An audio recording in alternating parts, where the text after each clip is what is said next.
Okay, thanks for tuning in to this episode of Around D3. I'm SimpleCoach. That there is Jackie. What? It's not bad. Oh my gosh. I gave her a treat and she's bailed on me. So today I got an action-packed show for you. But first off, I want to give a shout out to my Mount Union Purple Raiders. As of this recording in the evening, they will be playing for the national championship in men's basketball. So I am hoping that by the time you're watching this, I will be wearing a t-shirt that says Mount Union Men's Basketball National Champions. So super pumped for that as an alum. Today, I just want to cover some different things about the spring. Saw some travel going on with a bunch of programs. I have a special request going out to students, players of different programs that I'm going to open up the channel to them. And then I got some other news around D3 that is about where you can watch some of my content. So, okay, with that, let's get rolling. So first up is just an observation, and you can probably go on Twitter and Instagram and see updates from all the different schools. Spring season practices have, for the most part, all begun. They will be going for the next 5-6 weeks of training, and including a play date, so they'll be able to play some games. There she is, huh? There she is. Guess she ate the treat already. This year is the last year of this current format. Next year they get an extended. They change how they count the practices, but they basically get 6 more days of spring training, no additional games, which is kind of blah, but little bit of an expansion of the spring season next year. But with that, probably the most interesting thing that caught my eye is, part of the experience of being a student athlete at, a Division III school. Most schools do it at all divisions, but I think it's particularly salient at the Division III level is, the opportunity to once every 4 years for NCAA rules to, travel abroad. There's 2 types of travels that I've noticed in having conversations with coaches. First are every couple of years, a number of schools, I'm thinking Caltech, I'm thinking of Mary Hardin Baylor, will go and travel out of region to meet teams wherever they're going to. So I think Mary Hardin Baylor came up to the Northeast. I think there are some teams that are traveling to the Midwest. Caltech is traveling to the Pacific Northwest. Just to be able to, change up their schedule where they might have limited Division III schools to play, so they go out of region to, step up the competition or just to do something different. That's the one they do every couple of years. Every 4 years, schools are allowed per the NCAA to go out of country. So they do international travel. So I'm just going to run through really quick some of the schools that I found, and this is by no means a comprehensive list, that traveled overseas. And it is quite important for these programs. It's just, think about it. It is above and beyond what they already are allowed to do from a practice and a game standpoint. So generally they go overseas, they get, I'll just say, a cultural immersion into wherever they're going. They generally play 3, maybe 4 games. And a lot of schools do some service. So, there's a element of them volunteering their time, whether that's coaching kids or, helping out building of a house or some such. And yeah, and this happens generally every year, just because it's around D3, and I just figured I would highlight some of those schools and where they went. So, as a student athlete in Division 3, this is something to consider. You will have the opportunity at some point in your 4 years to go to travel abroad, if the school so deems it. So, all right, so let's go to the map.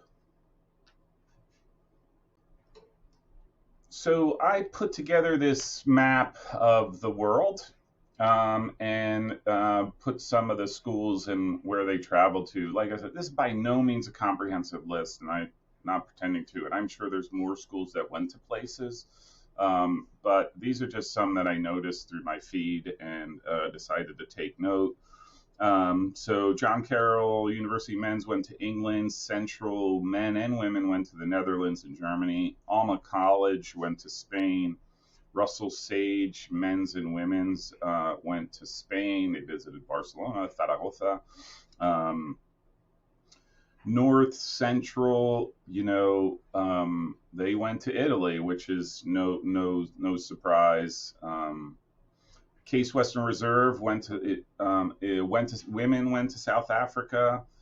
University of Wisconsin Oshkosh women went to Costa Rica. Cortland men's and women's.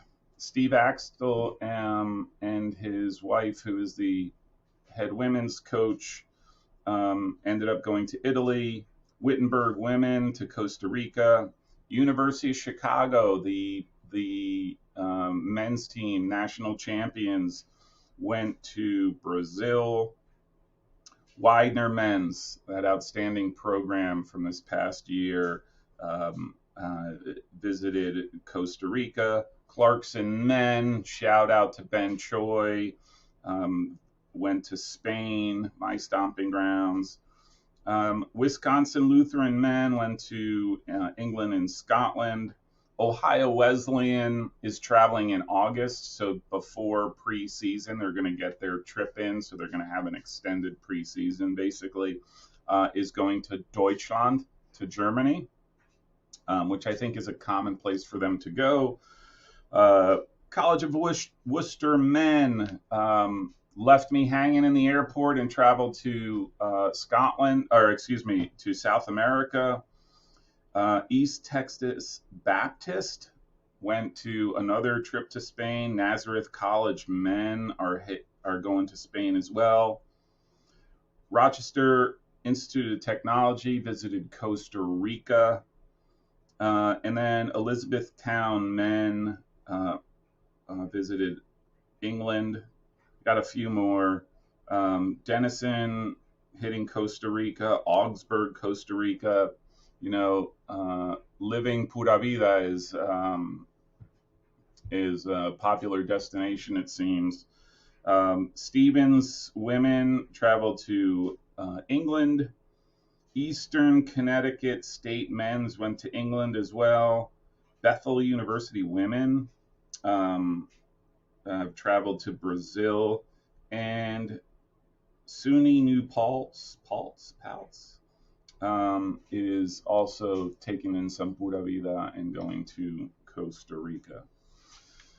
So like I mentioned, it's a big deal. It's something you want to be aware of. Like, as a freshman or coming into a school, like, are you going to get to travel overseas? I mean, it is I had to say it's once in a lifetime opportunity, the experience. I traveled with one of the teams I used to coach to Italy and Spain, and it's just a great opportunity, and living the soccer life and then combining it with the tourism is just a fantastic opportunity. So just wanted to give a shout out to those schools that I tracked that took that opportunity. So all of those schools, 4 years from now, within 4 years, we're going to have the opportunity to go again. So, okay, on to the next. So now on to some not so cool news. I mentioned in a couple around episodes ago about Cazenovia College shutting its doors, and that saddens me to a great degree, right? It's not just that they're closing the programs; they're closing the school, and I like in all these schools are shaping future leaders, right? And so it pains me to see that some of these schools have the financial troubles that they do. And so, and I don't know if you noticed, but I just got myself a hat today. The hat of the day is the Cazenovia College Wildcats, to give a shout out to all of those student athletes and students that left it on the field or in the classroom, over the years, that their school being shutting down. So unfortunately, that's not the end of it, right? Like, just learned another school will be closing its doors. Finlandia, I think it's in Michigan. They will be closing their doors again, or closing their doors as well. Financial and enrollment issues are making it difficult to sustain itself. So shout out to their players, their student athletes, students, everyone involved. And I did also order myself a hat, and maybe what I'll do is I'm going to reach out to the coaches there to see if we can't get something going in terms of a Simple Coach to Coach interviews, just to memorialize that these programs and student athletes have, were there, and we can, have a good remembrance of those programs. So and maybe talk about some of the issues that they're dealing with now in terms of squads and whatnot. So so bummer news. So today, hat of the day, Cazenovia College. Once I get my Finlandia hat, that'll be the hat of the day. So this next piece is pretty cool, I will say so. So a friend of this show, friend of this channel, big supporter, had a chance to interview him last year, I think.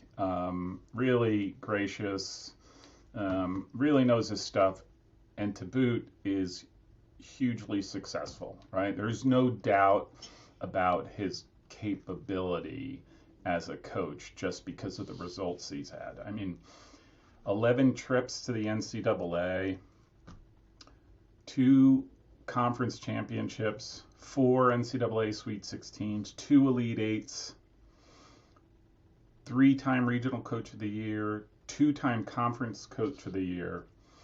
And I'm speaking of none other than Coach Dan Wagner at Franklin and Marshall, right? Like a track record of success since he started there 22 seasons ago. And as chance would have it, lo and behold, he gets another accolade, which you can't take away, is the winningest coach in the Centennial Conference with 241 wins. And truth be told, knowing Franklin and Marshall, knowing Coach Wagner,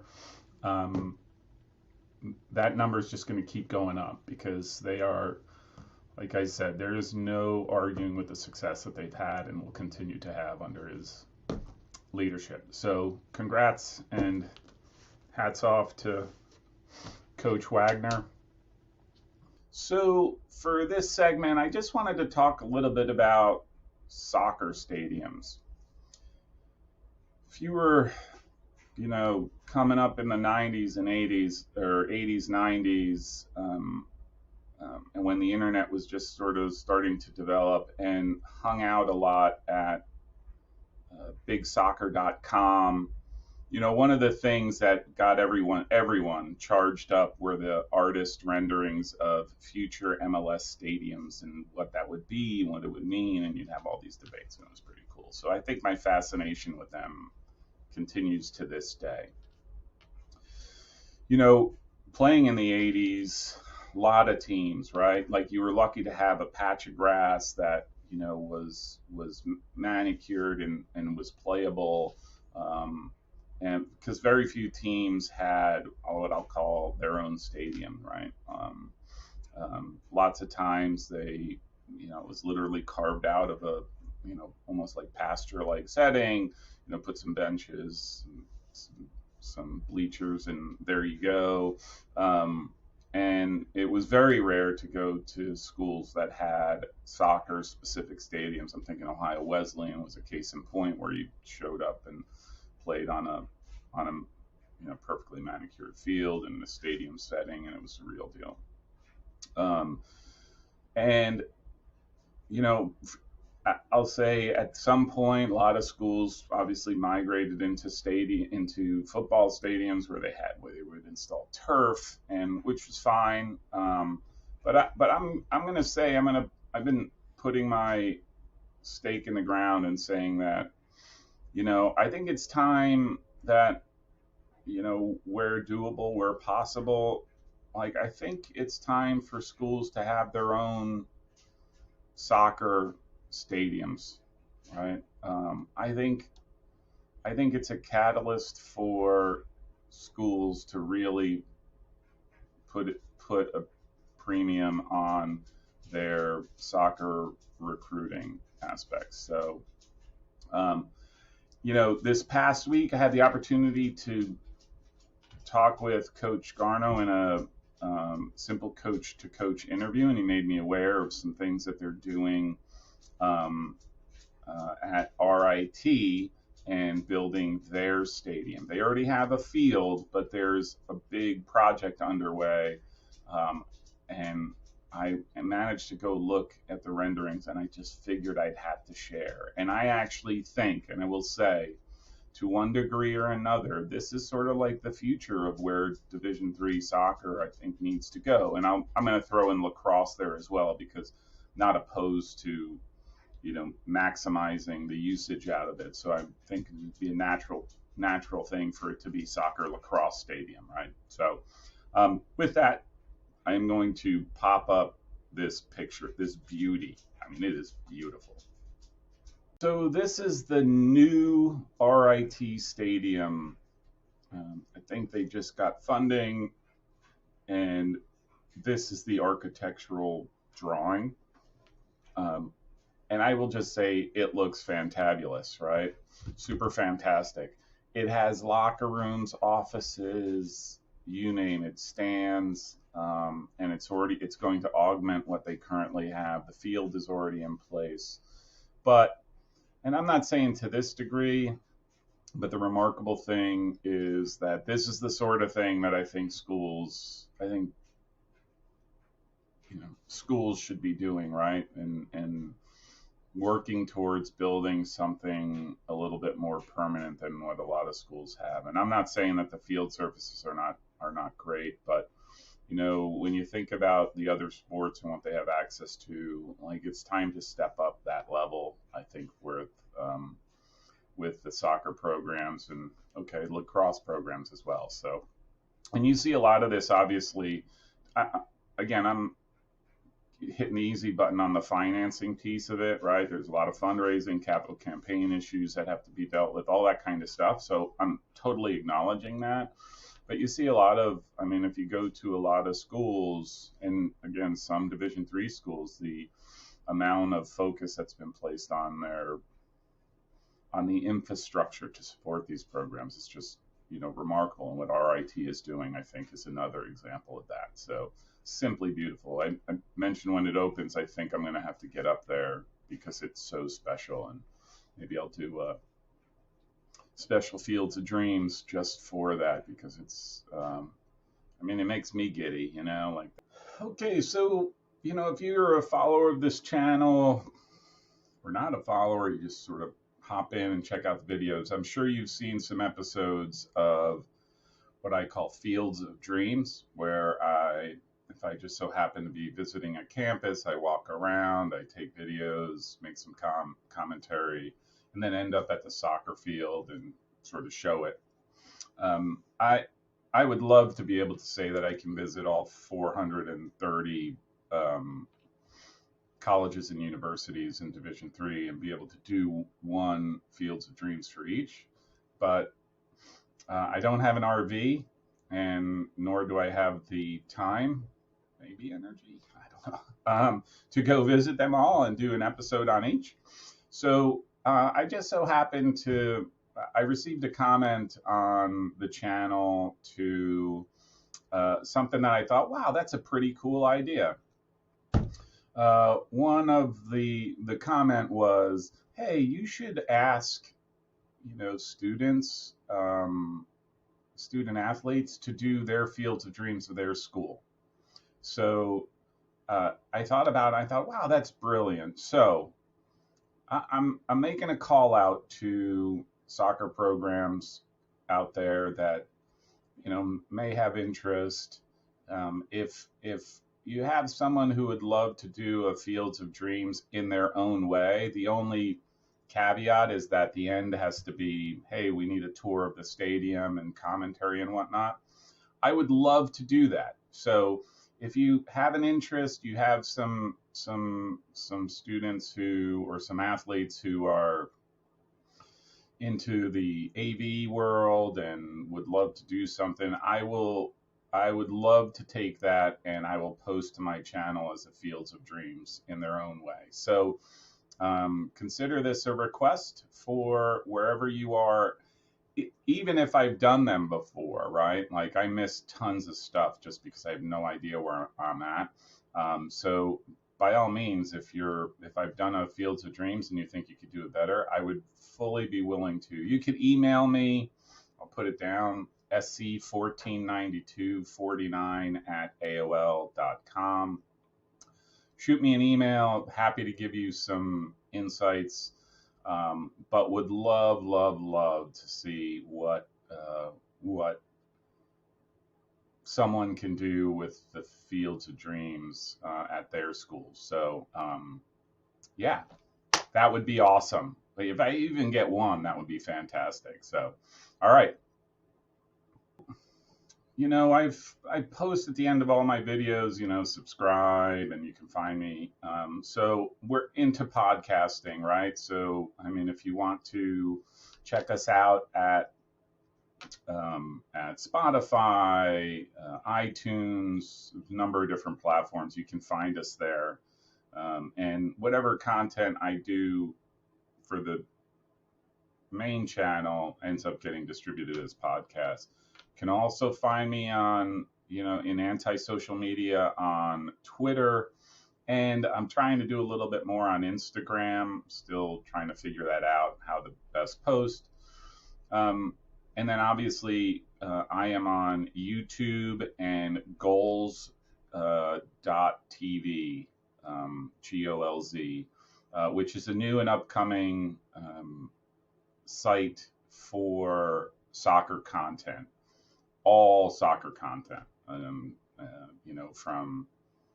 I don't know, gaming stuff to international, to a bunch of podcasters like myself doing their own shows on different teams and games and whatnot, game reviews, and then college soccer segment. So I partnered with Goals to post content there as well.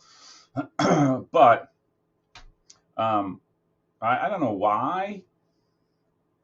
Maybe it's because this channel is so controversial that I'm afraid that YouTube will shut me down or ban me. So I actually just started posting videos to Rumble, which is an interesting kind of site. But I just figured, why not? There's no real college soccer stuff. It seems to be minimal. So I just figured, I might as well. So again, it's nothing new there, but there's content there as well that I'll be posting as we go along. So, this is a global multimedia empire, and I make no qualms about posting content to different platforms. So now on Rumble, Goals TV, and obviously YouTube.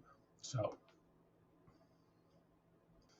okay, so that about covers it from me, SimpleCoach, and Jackie, who is now there. She's been out. She's had her snacks.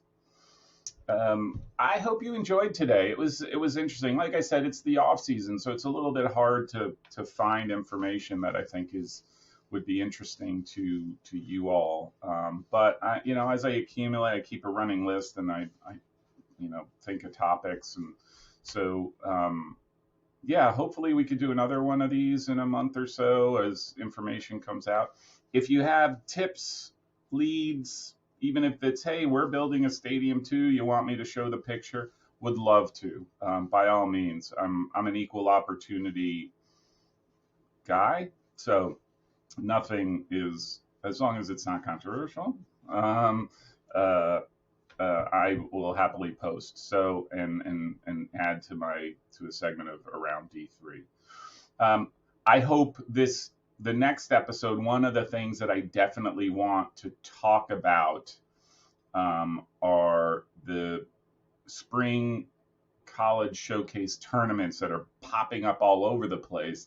And I want to invite my friend Matt Bear, who's the founder of discovercollegesoccer.com, who's doing a lot of amazing things in the recruiting world and providing,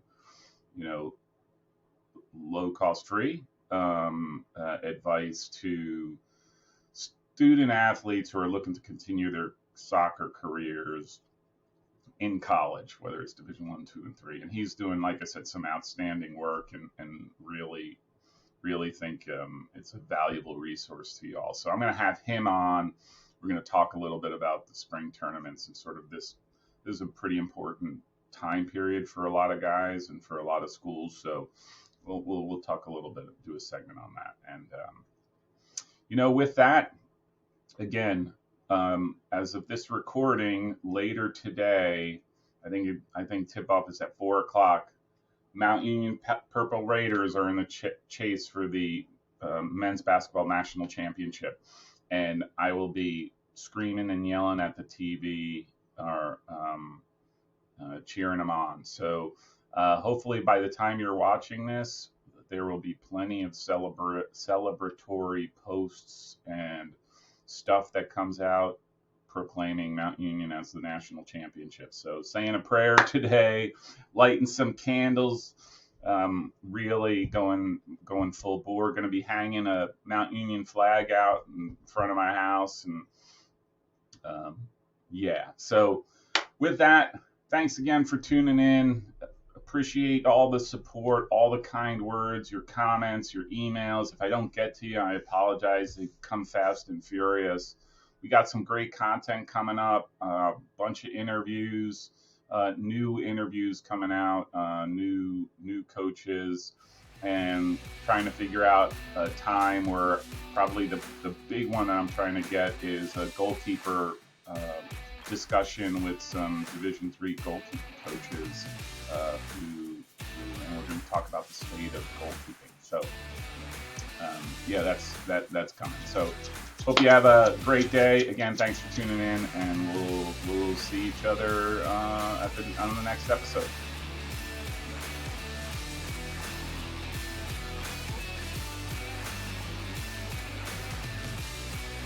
If you like this show, make sure you subscribe so you don't miss future episodes.